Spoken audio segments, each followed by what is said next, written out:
long-haired weirdos, short-haired weirdos, vandals, hooligans. The government, hug the government, love the government, hug the government, love the government, hug the government. Welcome to The Politics Guys, a place for bipartisan, rational, and civil debate on American politics and policy. I'm Trey Orndorff, a political scientist at Oklahoma Christian University, and I'm joined, as always, by Ken Katkin, a professor at law at Chase Law School. Welcome to The Politics Guys, Ken. Thanks, Trey. It's great to be back. It is. It's a lot of fun. And this week, I think that we might just at the beginning of all of our shows have just had impeachment forever. But every week, new things happen. And so I think this week, what we're going to kind of focus on the impeachment front is Fiona Hill and David Holmes' testimony that finished up the impeachment hearings. And in fact, we're kind of in a bit of suspense about what's going to happen next and when. But I would like to remind listeners on your behalf, Ken, that the last time we were on this show, you predicted an impeachment vote before the beginning of December. Do you remember that? Yeah, or during the first week of December, but I think, yeah. Yeah, but that was kind of your time frame. And I think you're well on track to be right about that, right? We put that out there. And because again, I think we had both said that we make the best predictions of any hosts. And this would keep us, I think, at our 100% striking distance. Yeah.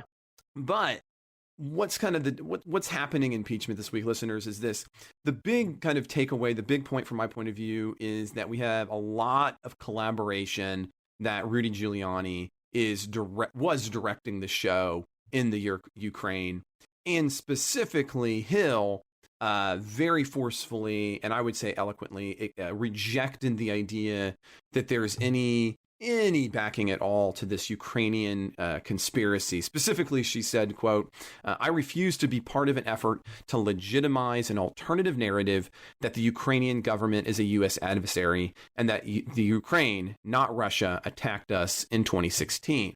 And as to Trump's narrative about this case, quote, these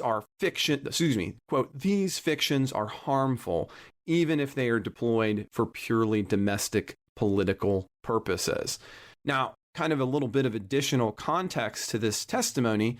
Not only has Trump this week been engaging kind of on Twitter with witnesses, but on Friday morning, he would go on Fox and Friends, and for 57 minutes, just nearly an hour, he's going to take aim, it seemed to me at least, at Hill most specifically, pushing back on what she called that fiction, arguing that it's CrowdStrike, by the way, a company based in the U.S., had withheld a server from the FBI and is in fact owned by some wealthy dude out of the Ukraine. And it's kind of part of this broader conspiracy that the Ukraine was framing Russia when really Ukraine was the one who had involved themselves in the 2016 campaign for Hillary. And Fox and Friends even pushes back on this and argues, and Trump says, well, look, quote, that's what I heard. I heard it's owned by a very rich Ukrainian. That's what I heard, end quote. So, Ken, we have what's happening in the impeachment. We have on Friday morning, Ken, Trump's pushback on what's happening in impeachment. What do you think about these completely polar opposite narratives, both in terms of content and in terms of messaging and what it means as we move into 2020? Well, I mean, in terms of content, one is true and one is false. So I don't think you could say it any more plainly than that. You don't think that a company based in Sunnyvale, California, is not actually in the Ukraine? No, and I don't know what I don't even understand really the conspiracy theory. I mean, I guess under Trump's theory, as I understand it, there was something incriminating in Hillary Clinton's email servers, who knows what, and in order to prevent that from being discovered, she shipped it off to the Ukraine where they're still hiding it. Is that the conspiracy theory? Well, no. So not that it's much less weird than that. But the idea here was, CrowdStrike was the company that helped the DNC when they were hacked. And they obtained a lot of information about what was happening with Russia, which they did, in fact, turn over to the FBI.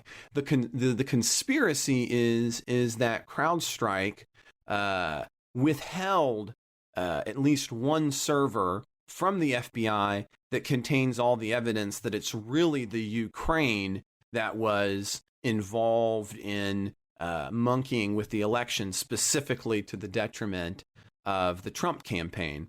So it sounds very similar to the Hillary server issue, but it's actually a separate one. CrowdStrike was the company that worked with the DNC to figure out what had happened to them during the hacking.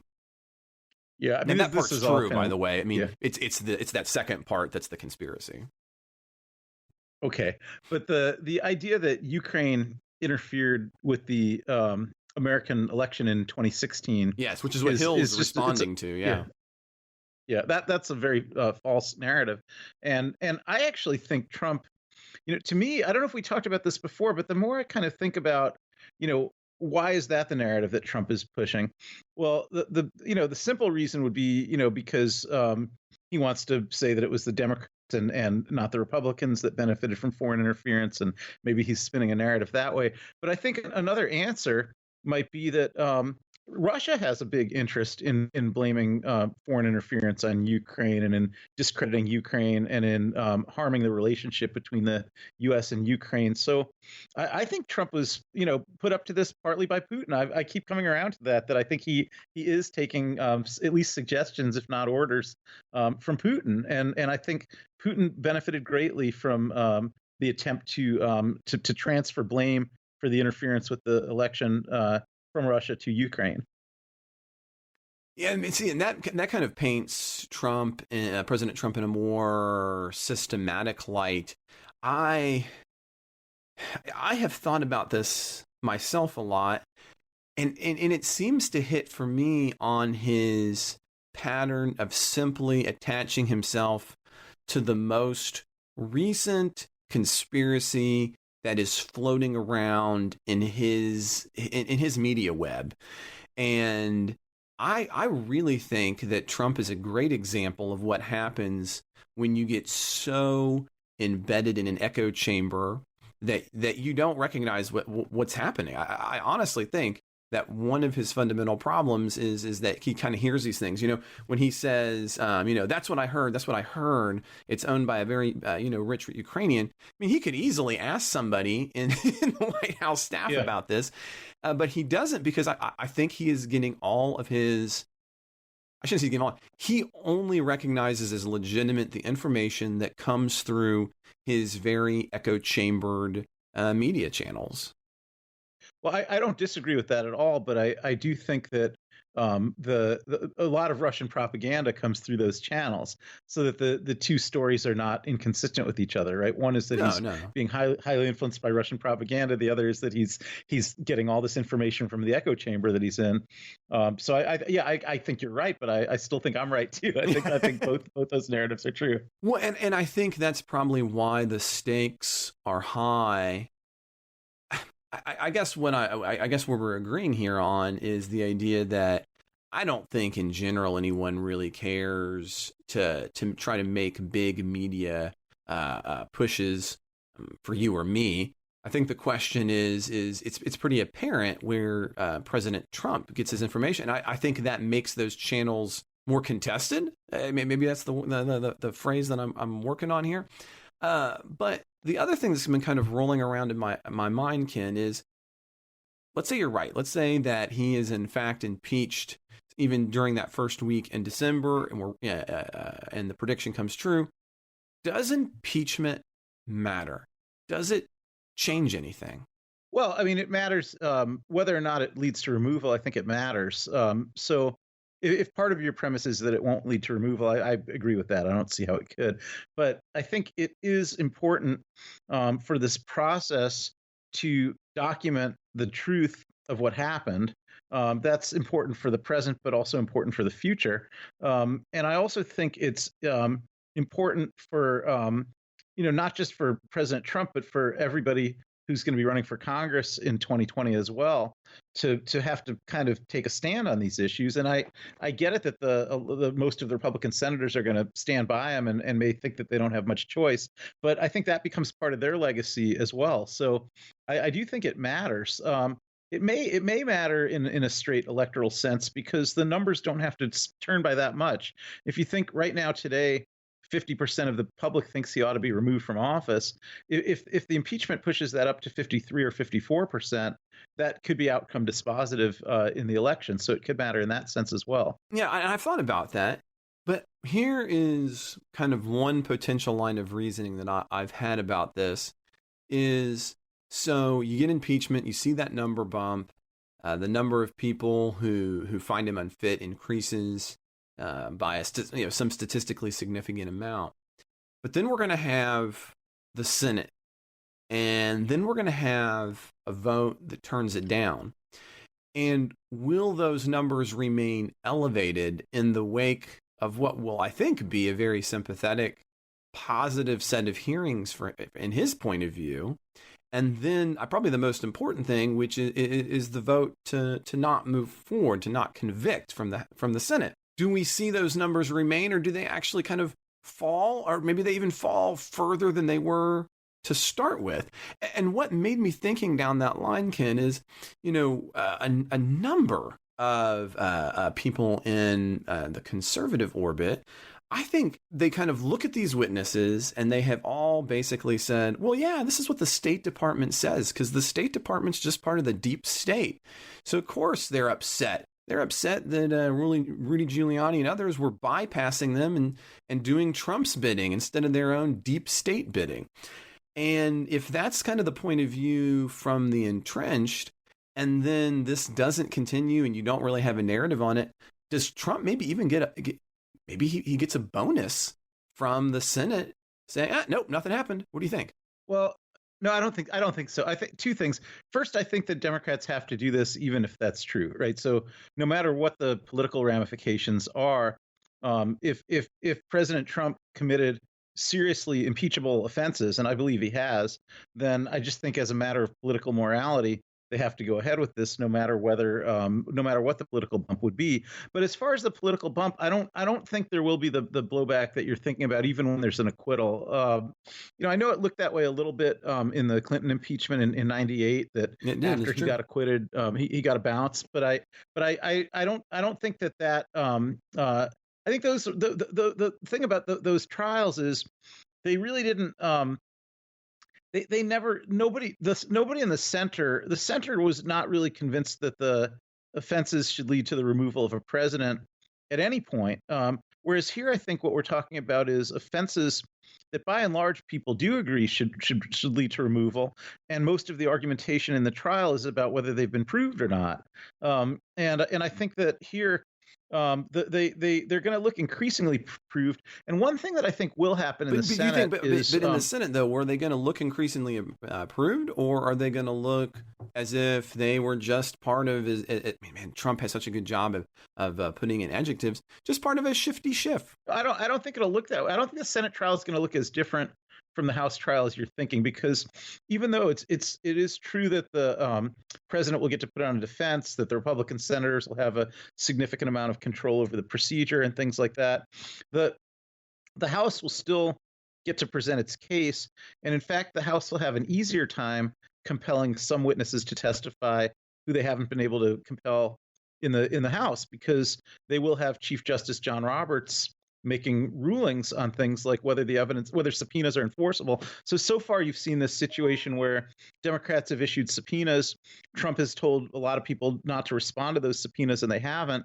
And the pace of litigation is moving slowly, so that the House impeachment is moving ahead faster than a lot of these court cases are getting resolved. So people like Rudy Giuliani, haven't testified. People like Bolton haven't testified. Rick Perry, Charles Cooperman, who was one of Bolton's deputies. A lot of these people have just been resisting subpoenas. But by the time you get over to the Senate trial, instead of having to go to court to find out whether they have to comply with the subpoenas, Roberts will already be there. He'll just make a ruling on that right away in the trial. Now, the Republican senators will have a right to vote to overrule him. But I think there's a limit to how many times they can do that before that starts looking very illegitimate. Yeah, I mean, but now the other part here today, and so I hear that argument, but even this morning, on Friday on Fox and Friends, President Trump openly basically says, I want a trial. I want it to be in the Senate. As a matter of fact, he said, don't forget there's a quote, don't forget there was no due process, end quote, which of course is not true. And asked if he want a trial, he said, quote, I would. So what you're suggesting is he's making a tactical error. And I guess I'm wondering I don't if he even is think or it's not. a tactical error. No, I think it's a bluff, I think it's a bluff, not a tactical error. Oh, you think it's a want bluff? a trial. All right. See, Yeah, I think that he would. I think he wants to be impeached. Well, he may, but I mean, he certainly didn't want to be impeached in the House, and he's, people like Kevin McCarthy, even today, who are his allies, have been talking about trying to still shut it down even now. And I think they did have a meeting in the Senate. Senate Republicans and White House counsel Pat Cipollone met maybe today or maybe yesterday to talk about strategy. And the reporting I was seeing was that the White House was still pressing for the idea of what they call the Merrick Garland treatment, right? Of just trying to shut it down with no trial. And McConnell and Graham were really talking about trying to have a quick trial, but not a drawn out trial. So I think Trump's Senate allies don't think they can make it completely disappear, but also don't think it'll benefit him if it drags out for too long. And I think they're right about that. I mean, I think if McConnell and Graham think that the best thing for President Trump would be to put on a trial to try to get it over with as fast as possible, I think that would be the right strategy for them. But if Trump's thinking of trying to put on a lot of people like Hunter Biden as witnesses and turn the whole thing into a referendum on whether there was a CrowdStrike conspiracy or something, I just can't see how he could benefit from that. No, I don't disagree on that front. I don't think making it the larger show benefits him, but I do think having a medium to short term trial where the final headline is not convicted, I think benefits Trump significantly.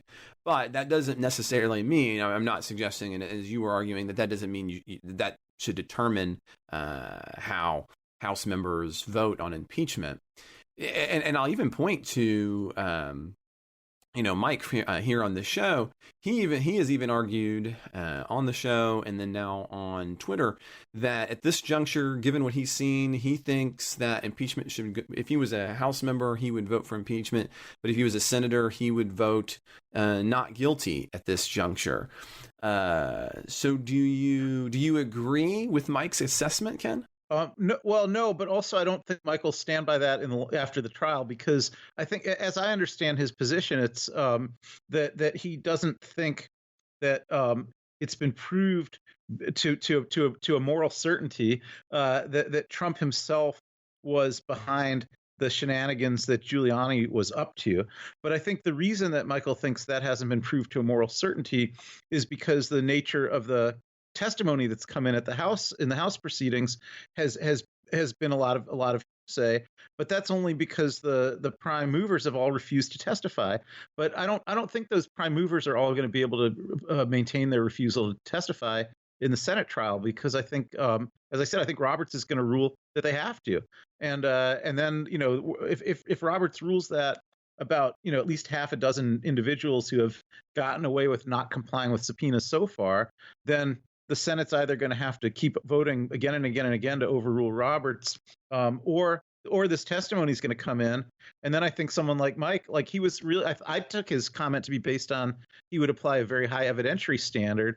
And because of all the obstruction, the evidence hasn't come in yet conclusively. But I think that evidence will come in conclusively. Okay, so you think he's going to end up having to shift his position based on the kinds of... Okay, I was curious about that. I really was. Yeah. Well, I think that now what's going to happen is we effectively have to wait and see what the House determines to do. And I'm gonna agree with you. I really think that a decision is going to come next week. Week after next. Maybe after Thanksgiving. That's what I think too. The week after Thanksgiving. It doesn't make any sense to have it come out Monday, Tuesday. It loses a lot of its potency. So I'm thinking, like you're saying, Monday or Tuesday of the following week. Yeah, and yep, I still think that, and in fact, I think some evidence that things will move that quickly is that in some of these court cases, to try to enforce subpoenas, if the court cases have been moving slowly, the House has already notified the judges they're withdrawing the cases. So if they really thought this thing would drag out for very long, they wouldn't withdraw those cases. But if they think they're getting ready to move to vote the articles of impeachment, then why bother keep fighting about people who haven't showed up to testify yet? Yeah, I don't know what you gain at this juncture. Now, I'll be honest, I wasn't as sure that they were going to get through as much testimony as they did, as rapidly as they did. But given that they have, I think it's the only time frame that really makes sense. Well, why don't we move on to our second story today, Ken? And that was on Wednesday night. And it really got buried, I think, in a lot of ways because all of the political oxygen in the room was sucked up with impeachment. And it probably will continue to be for some time. But it's still worth talking about. Wednesday night, 10 Democratic candidates were on the stage for the fifth Democratic debate, and we're not even in 2020 yet. And, one of the things as you watch this, as I think about it, I keep asking myself, do these debates even matter? And by matter, I mean, are they going to have any kind of meaningful impact on who wins or loses? That kind of matter. And I will say that what I've kind of learned in my experience as a political scientist is that they don't. At least the content of them doesn't matter. And I really think that the only thing that comes out of these that probably has any kind of an electoral importance is really the way that voters, specifically primary voters, perceive candidates before and after the debates. And on that measure, I was taking a look at a bunch of polling, and across the board, and I'm going to point to 538 because I like their stuff real well. 538 polling suggests that everybody did better polling wise, perception wise, after the debate than before, except for Biden and Gabbard. You got negative 3.3% and negative 4.5%. And so I got a lot of things we might want to talk about here, Ken, but what about for you? So for me, like I say, I really think it's mainly about how voters are perceiving it. And so I think that the only big bit of information that we're going to get when it comes to the election is who went up, who went down. What's your take on this? Yeah, I mean, so Biden, and I'll take credit for another good prediction. A year ago, when we started talking about this, I said Biden's going to be the front runner for the entire calendar year of 2019, and then he's going to fade in 2020, and he's not going to be the nominee. And I think that's happening because he certainly came back or down during this debate. Yeah. Continue. Yeah, I mean, I don't think it's because of the Burisma stuff at all, but I think it's just Biden is old. He's not at the top of his game. He falters, and he was always kind of prone to misspeaking. And I think, coming in with the biggest name recognition and being the presumptive front runner, he was going to always get a fair amount of attention.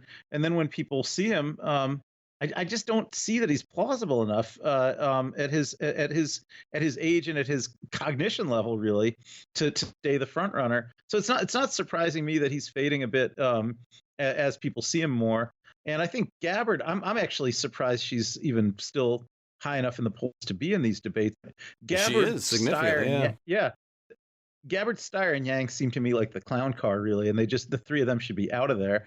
And I think they're being too lenient about who they're letting into these debates. And I think the dust up that Gabbard had with Hillary Clinton, I think probably raised her negatives, but it also got her a lot of attention. So maybe she picked up a little bit from that. But I don't know. I find it difficult to keep watching these debates. Just as you said about they're not they don't push the ball forward very far. There's too many debates. There's too many candidates. They're really repeating the things that they said in previous debates. And even for politics guys like us, it can be a little bit of a chore to actually spend those few hours just watching it again and again and again. Well, and I agree. And I'll say this is one of the things that I talk to students about, both in political communication and in American politics, is that, Biden, I think what he's suffering from is front runner syndrome. What's the only interesting story? What's the only interesting narrative when you're leading, and that is why you're not leading as well as you could have been, or why you aren't leading the way you are. That's the only interesting story, and vice versa. If you're behind and you've got all of these debates coming up, the only interesting narrative for those who are behind is, well, why are they doing better than we think they would have? And I really think that's where Buttigieg is getting his push. As a matter of fact, in terms of talking, it's Warren, Biden, and Buttigieg. So I know there's been a lot of people on the side who love him, but for me, and I'm curious about your take on this, Ken, he is polling abysmally with African American voters. So he's doing real well in Iowa, but we all know that Iowa it's just a little white. I don't know if anybody's been there. You're gonna. And it seems to be that the reason he's not doing so well with African Americans is probably his sexuality. African Americans are typically more conservative on those kinds of issues, especially religious African Americans. So do you think that, I mean, in other words, is this just a narrative that's being propped up so that we have something interesting to talk about? Or does he actually have some lasting support, you think? Well, first, I want to say I'm not sure. I think that his sexuality is the reason he's not doing well with African Americans. I think there may be two other reasons that are more important than that. Yeah, one would be the episode that actually happened in South Bend while he was mayor, where a white police officer shot an African American and didn't end up really getting seriously disciplined for it. And I think that's one of the things that the African American community knows about Buttigieg, and they don't like it. And then I think the other thing might just be in terms of kind of not anything real, but just in terms of image setting. I don't know so much that people necessarily, I guess people think of him as the gay candidate, but I also think people think of him as kind of the yuppie candidate. Because of his age, you mean? He's 37. Yeah, he's like this young, slick professional type. And I think his parents are professors. He's, hasn't faced hardships and things. And I think African Americans, I think, tend maybe to trust candidates a little bit more if their background at least involves some obstacles they had to overcome or things like that. So I think it's harder for silver spoon type candidates, which Buttigieg might be seen as, to gain traction with that community. So I would think that I think those reasons. I'm not really sure I really agree about the anti-gay sentiment being significantly a bigger deal in the African American community than in the broader American community. I don't think I don't think someone who's a mayor of a small town is going to be the nominee for president, but I think Buttigieg is going to come out of this pretty well. He's raising his name recognition a lot. I think he's positioning himself so that it would not be implausible that he could wind up being Secretary of Defense or something like that if one of the other candidates becomes the president. He's going to have a long future. He's very young, so I think he's doing fine. He's doing well by himself to be running in this race. He's actually, by the way, he's here in Cincinnati right now, even as I speak. Oh, he's physically present. Yeah, just down the street from where I am right now. So, we should have said we were going to get an interview with him. Why didn't we go down there? yeah. Bring the mic. Come on, Ken. Come on. What are you doing? That's right. We're sitting here in the kitchen when we could be out politicking. Because I can just tell you, listeners, none of them are going to be coming to Oklahoma City. That's just it's not a spot. When I lived in Florida, you couldn't turn around without hitting presidential nominees, right? Even in Daytona Beach, Donald Trump came and visited Daytona Beach specifically in the Ocean Center. But I think those days are behind me here in the middle of the country. Yeah. This evening in Ohio, of course, is we're a real magnet for candidates, and so Buttigieg is doing a fundraiser here right now, and actually Senator Sherrod Brown is doing a book event tonight in Cincinnati as well. So we're having a lot of visits right now. Well, yeah, I miss those days, but or maybe I don't. I don't know. That's a different question. Listen. So my last question, kind of about this on the Democratic debate side is, really, there was only one major content area where at least I discerned a lot of distance, both in reality and in being highlighted by the candidates. And that really was in the concept of healthcare. How I think it really is kind of a stand-in for how far left each of the candidates wants to peg themselves to the party. And specifically, I think it's Biden who kind of took the opening shot on this when he said and argued, quote, "The fact is that right now the vast majority of Democrats do not support Medicare for all." He's taking on Warren and Sanders' slightly different models. Biden goes on to say, quote, "It couldn't pass the United States Senate right now with Democrats. It couldn't pass the House," end quote. I tend to agree with him. I don't think this is a winning issue, but it is something where we do see Democrats kind of having a content differentiation on. Ken, I think I know where you stand in terms of content, but what do you think in terms of electable position? Yeah, I think this issue kind of highlights a lot of my skepticism about the debates themselves, because I agree 100% with every word that you just said. But the thing I'm thinking about all this is that here you've got candidates really, exactly as you said, using this issue of proxy to situate themselves on a left-right axis. But I think that creates the illusion of division or of difference, when in reality, if one of them actually became president or another one actually became president, it's not going to matter that much what they're saying about this right now, right? Whether Sanders becomes president or whether Biden becomes president, whether Warren or Buttigieg becomes president, right now they're talking as though that's going to make a huge difference in what kind of healthcare plan might get enacted, and the public may be perceiving it that way, but it won't. You know, I think you could pretty much say that if any of these people get elected, then they're going to make an effort to expand access to health care more than Republicans would. But I think that's the most you can say in terms of whether it's really good. It's not going to go all the way to Medicare for all. And, you know, all of them are going to try to do something. All of them are going to do as much as they can. None of them are going to be able to do something for reasons that you and Biden both pointed out. I don't think the divisiveness, I don't think the idea of trying to differentiate themselves from each other based on what they think about these issues, when in reality what they're going to do about these issues is so highly constrained that they're all going to actually do more or less the same as each other. I think it just creates unnecessary division, really, within the Democrats. Yeah, as a presidency scholar, I deeply agree with you, and I'm glad that you say that, because one of the things that I find worth pursuing is to take a look at how presidents, they perceive the perception that they need to put is what they're going to do on these big issues that they really can't do anything with.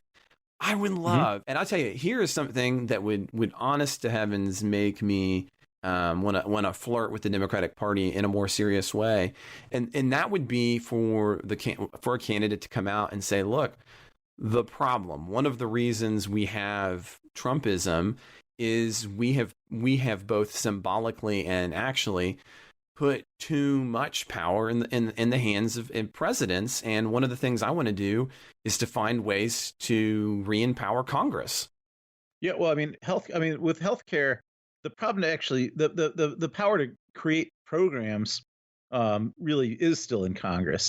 Presidents can do a lot to sabotage programs, and Trump is showing that. But if we're gonna have something like Medicare for all, that there's no presidential power to do that. But I think what Sanders and Warren are talking about it that way instead, though, right? But instead, they don't make that conversation, right? I mean, the conversation, and here's what I'm going to do, and so they keep that kind of rhetorical power over the issue instead of being, I think, by being transparent about that, you offer a symbolic power back to Congress that presidents, and this is not a Republican Democrat issue, it's a both of them issue, continue to want to have, which is elect me. I'm gonna tackle these issues, which is really just it's just not politically accurate. Right, but it's in a very broad stroke, it's politically accurate. The fact that all the Democrats are talking about health care, I think it's accurate that they're all going to try to do something to expand health care, and they may have some success at it. It's just that it's totally unpredictable now what they're going to be able to get done, and it won't look like the things they're talking about now. So I think they're all on the same side in terms of wanting to expand it, and I think that's I don't want to go over long on this, but I mean I'm thinking back to the 2008 primary when Barack Obama and Hillary Clinton were running against each other. And one of their healthcare divisions was about the individual mandate. And Hillary Clinton is saying we need to have an individual mandate. And Barack Obama is saying we don't need to have an individual mandate. And then he's the one that got elected. And then by the time they worked out the Affordable Care Act, it's in there because it's like there's a lot of parts in motion, and the president doesn't get to dictate all these things. And ultimately, both Hillary Clinton and Barack Obama wanted to do something to expand health care. And the Affordable Care Act is something that happened because we had a Democratic president and a Democratic Congress. It wouldn't have happened if we got a Republican president or Republican Congress, but it is something where the shape of what it was going to look like was totally unpredictable and uncontrollable by people running for president back during the primary season. I think we should just leave that there for now, and I think we should move to our next item, because I think there's, for one thing, I think we've moved away from the actual debates themselves a little bit, which is probably worthwhile, listeners, in that we've saved you from some pain. But the policy issue over the past couple of weeks, but really came to a head this week, that has been flying under the radar because it's just not as exciting as other ones, but I think is really important, is the Senate joined the House this week to fund federal agencies through December 20th, which averted a government shutdown when Trump signed it on Thursday. The bill is a continuing resolution. It means that this isn't a budget. It's not finished. It's not fixed. They're just averting a shutdown. So we haven't even finished the 2020 stuff yet. But kind of the big items in it that were important: increasing pay for the military, funding the 2020 census, and the Foreign Intelligence Surveillance Act, kind of a big deal for myself. But the big thing that continues to hold up the House and the Senate from being able to send something to President Trump's desk has been, how do we handle funding for the wall, which has been something we've talked about a number of times, Ken. So, I mean, yay, we get it until the 20th. But that's just a few days before Christmas. We've been here. We've done that before. What does this look like come the end of December? My guess is there's never going to be another actual budget for the remainder of at least the what I hope will be the Trump presidency, but at least the first term of the Trump presidency. And I think that this 60-day continuing resolution, we're going to end up seeing 30-day and 60-day continuing resolutions right up to the end. I think the only real drama is going to be, depending on how the impeachment goes, if Trump just decides one day not to sign one of these continuing resolutions. Because if the government is only staying open because every 30 or 60 days there has to be a resolution passed, then one day in a fit of pique, he could just decide not to sign it, and we could see a shutdown. But I think otherwise, really this does the resolution that was passed does very little than other than just maintaining the status quo for another 60 days in terms of the budget, and a few minor tweaks, as you said, but I think that's all we're really going to see right out to the end in dribs and drabs. Do you not? And again, this is kind of a tangential, and now we're making more predictions. So they're other Politics Guys hosts, but I think that might be one issue where you could get a veto override would be on a continuing resolution. Yeah, maybe that's right. I mean, if he tried to veto a continuing, yeah, I think that is right. Because I don't see, there's just not enough stomach, I think, in either party to have a shutdown in the midst of everything else going on. I just can't, I don't think there's enough Republicans who would back the veto. Not to say that he wouldn't veto it, just I think I'm not making that prediction. Right. Yeah, I'm with you on both. I think I don't think it's predictable what Trump will do, but I do agree with you that it would be very I think he could draw an override there, because nobody wants to shut down during the election season, and if the Congress had already agreed on a continuing resolution and the whole finger of blame would be pointed at Trump for the shutdown if he vetoed it, then that could harm Republicans more than Democrats, I think. So I think they would probably move to override him. And and I think there's a lot of truth in what you say about, Democrats who don't want to give Trump the things that he wants in a funding bill, but they also don't want to be the cause for a shutdown. So it's not as if they can take that and say, look, we're not going to fund government until you take out the silly wall stuff, because then they're going to get shouldered with the blame. So I don't think that you're wrong in the assessment that we're going to see continuing resolutions as opposed to an actual 2020 budget. Right. But well, another item, and this one, we might, I don't know, we'll talk about this for a minute. But this I saw as being a really important story this week. President Donald Trump granted clemency to 3 very controversial military figures, arguing that the pardons will empower, quote, the confidence to fight, end quote, without worrying about potential legal overreach.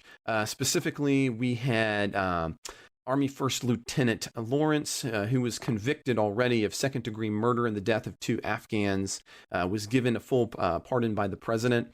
Army Major Goldstein, I believe I'm pronouncing his name correctly there, was facing similar kind of murder charges in 2020. He was also given a full pardon for those potential or alleged offenses. Of course, he had not yet had his day in court. He was suspected of murdering a suspected Taliban bomb maker. And then finally, Special Operator Gallagher, who earlier this fall was acquitted of a string of alleged war crimes, had his rank decreased. So he was found not guilty, but he had his rank decreased, and President Trump restored his rank, and he tweeted, quote, "The Navy will not be taking away warfighter and Navy SEAL Gallagher's trident pen. This case was handled very badly from the beginning. Get back to business," end quote. So what do you think about these 3? There's been a lot of happiness from the families involved who saw a perception of the military pushing back on people who are trying to keep the country safe. But a lot of military insiders upset, worried that this will not allow military to be reined in a proper way. It might give people on the battlefield, or outside the realms, of the battlefield, confidence to engage in behaviors that are questionable at best. So, Ken, what do you think about this? Yeah, I mean, I see it primarily as a slap in the face to the military. That it's really a show of extreme disrespect to career military, because it inflicts tremendous harm on the military. You have these military court-martials where all of the panelists who sit on a military court-martial panel are military officers, and if the defendant is an enlisted person, then there's also enlisted people on the panels. All of the witnesses are military people. The court martials never really court martial anybody for battlefield stuff. This is always for non-battlefield stuff. And so if you've got military, the military itself making a judgment, you have military witnesses testifying that we saw this guy committing war crimes.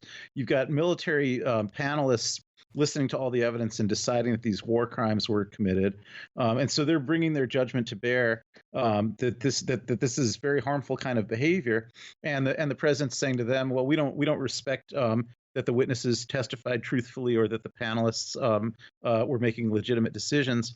Then that's already a big insult to the military. And then if you think of the real world consequences, the military wants to be seen when they're in trouble spots as the people who are there bringing law and order and kindness and decency. They want to be welcomed in places that they go to. They don't want to be seen as if there's some kind of marauding Huns showing up to rape and pillage. And when the military itself, runs military justice so that it can maintain both the reality and the appearance that they are bringing law and order and kindness and decency into places that they go, and that they want to be welcomed there. And then the president's saying, no, the American military should be out there raping and pillaging, and nobody should be constraining them. That's not going to do them any good in the places that they're going. And it's not even going to be doing any good for military commanders, because there's chain of command issues here, right? They want the military codes and military orders to be followed. And they don't want people who don't follow orders and go off on a rampage or a frolic to then be able to politicize it and get away with it when they've really done things that they weren't supposed to do. So I see nothing but harm to the military and harm to the ability of the military to carry out its missions here. Yeah, I spent a lot of time trying to kind of put myself into President Trump's shoes and think, what's the perceived when, what's happening here. And the best I can tell, to give it a charitable reading, is that he is seeing this the same way that he views his own impeachment and other legal inquiries. And that is you've got the good, the honest, the hard fighting, the hardworking American, or in this case, the hardworking military member who's doing his job. And then you've got the bureaucracy, you got the suits, you got the deep state, and they're holding back these guys who are on the front lines, dealing with the issues. And that's really all I can figure that explains the pardons. Again, I think that's right. Yeah. I think you're right. I think that's the image he's projecting. But think about the reality here. Here's a guy who is a Navy SEAL, and all of the other Navy SEALs in his platoon go to their commanders and say, He's we committed. had this captive. Yeah, we had a captive, and we saw this guy murder the captive with a knife and then photograph himself with the corpse as if it was like a deer that he killed or something. And, it's his own colleagues, his own platoon that's telling that to his commanders. And then he gets court-martialed for it. And actually, they do acquit him on some of the charges, but they convict him on the one about photographing with the corpse. And that's and all the people involved in that proceeding are military people. So I think it's the notion that Trump's trying to put out there that these people are out on the battlefield and we don't want to hamstring them in their ability to fight. It doesn't fit at all with the idea that he already had a captive and in custody and then murdered him with a knife and then took a picture. Yeah, and I'll tell you, this particularly grates on me. I am always very skeptical of military action and power, and that's the libertarian in me. I always worry about those who have the ability to take people's lives, and I wrestle with that in a number of different philosophic and moral ways, and and so. Maybe I even agree more on that. I don't know how much we agree at 110. I don't know, but if that apparatus is the one that says, you know what, you murdered somebody, the one where even when they're doing the things I have questions about, it just it strikes a little bit of fear into my heart personally, that we're going to condone the fringes at best of those kinds of systems of behavior. And it deeply, deeply troubles me, because even the things that we would find to be potentially legal, I have take potential moral issue with. And here we are. And as you point out, rightfully, the people who are engaging this are the ones who are coming back and saying, wait a second, this guy just killed somebody. He just murdered somebody. And that's his fellow platoon members. Yeah, his own, his own platoon is saying that. And that's for me what just I don't. It's stunning, I guess, is the best word I have for it. That's what I think too. It is stunning, and it's no wonder that the Pentagon really wants nothing to do with it. I actually wonder whether his tweet is ever going to be reduced to a formal military order. I know he's tweeted that he wants Gallagher to get his trident back, but if he never actually communicates that as a formal military order, I wonder whether Gallagher will get his trident back. Yeah, I mean, I don't have a good answer for you on that front, and that's one of those things that we've talked about. Well, here in for our class last, we have kind of a bonus story for you listeners, and that is something that Ken and we follow a lot. We kind of push the boundaries of what the Politics Guys is, and we push it overseas a bit, specifically to Israel. And we've often done this in bonus shows, but I thought it'd be fun to talk for just a couple minutes about it, because this week there's this interesting link. Netanyahu. This week, Israel Prime Minister Benjamin Netanyahu was charged with bribery, fraud, and breach of trust. The Attorney General of Israel unveiled the charges, marking the first time in Israel's history that a sitting prime minister faces indictment on criminal investigations. Now, in a striking parallel, that's why I want to spend just a couple minutes with it again, both Netanyahu and Trump have found themselves facing allegations of corruption and has put them in some pretty perilous straits. And their special relationship might not be so special as it is right now. I mean, Netanyahu's even he's using Trumpian language when he says that, quote, it's an attempted coup, end quote. But already there is some talks of replacing him. So in like 2 minutes, Ken, what do you think about this Netanyahu issue? Yeah, well, it's the first time in Israeli history that a sitting prime minister has ever been indicted, and I think there was some question until the indictment came down about whether that was even constitutional or not. Although constitutional law is more difficult in Israel than here because they have no written constitution in Israel. It's an entirely unwritten constitution, but they do go by precedent, and so there's always a question if something is unprecedented.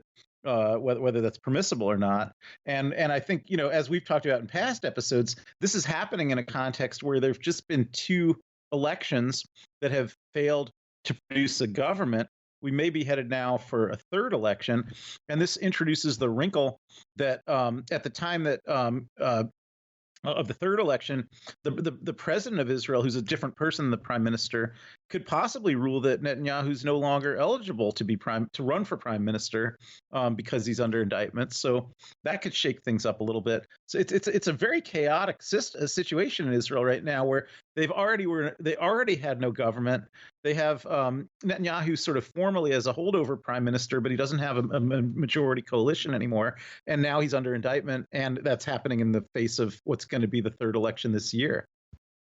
Well, there's coups everywhere, Ken. That's all I can say.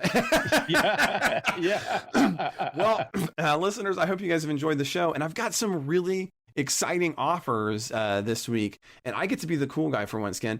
The Politics Guys, we are offering a Black Friday week. Yes, a Black Friday week offer. Patreon supporters at the $10 per month level get their choice of either a Politics Guys mug or a tote bag. We're basically NPR, but better. But from November 23rd through the 30th, we'll send you a mug or tote bag, your choice, to all new supporters at the $5 per month level. That's right. So instead of 10 to get the tote bag or the mug, all you got to do is put your support level at $5. And if you're already a current supporter and you're not at the $5 level month, if you bring it up to $5 per month, you too will get your choice of the mug or tote bag.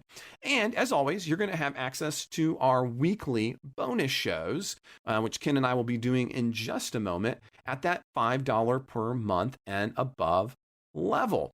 You're also going to get access to our quick takes. This week's quick takes actually coming from Mike. He already put it out there. Mike is going to be talking on his quick take about why he'd vote to impeach but not convict and remove President Trump, and an idea he has for a new Democratic debate format that he's proposed before. No moderator questions, no more than 4 candidates on the stage, and candidates questioning each other. In other words, a real debate. And so if you want to learn more about that, that's going to be on Mike's Quick Take for our supporters. So as soon as Ken and I get done recording the show, we're going to be doing our special supporters exclusive bonus show. And we're going to do something kind of new and kind of fun. I don't know, Ken, we're going to see how it goes. We're going to be taking each other's positions. So I think what's going to happen is for just a few short minutes, Ken is going to become a libertarian-leaning conservative, and I'm going to embrace my inner Marxist, and we're going to see what happens. But be that as it may, that's what we're going to be doing. And again, that is for our Patreon supporters. And remember, November 23rd through the 30th, if you make your contribution or raise it to $5 per month, you're going to get all the normal, cool, awesome bonuses, shows, but in addition, a mug or a tote bag of your choice. If you're a supporter, you're going to be getting all of this fun stuff through the podcast app by the time you hear me talking. If you want to be part of this, if you want to take advantage of the Black Friday Politics Guys deal, all you got to do is head to our Patreon page, which is patreon.com/politicsguys. Politics Guys and put your amount at $5 a month, or raise your amount to $5 per month. You can also head to politicsguys.com/support. If you've got questions, comments, corrections, or just some random thought you'd like to share with us, you can always reach us at mail@politicsguys.com. Our Facebook page, where you can message us and where we post throughout the week and keep it respectful, is facebook.com/politicsguyspage. We're also on Twitter at Politics Guys. Subscribing to the show helps, as does sharing episodes on social media. Word of mouth is our best advertising, and we deeply, deeply appreciate it when you do so. Leaving reviews and ratings on any podcast app helps us crack top numbers. So thank you so much for that. The executive producers of the Politics Guys are Bruce Johnson, Wilma Morano, Andra Masker, and Daniel Toe. Today's show was produced by Trey Orndorff. We'll be back with a new show on Wednesday. We hope you'll join us then.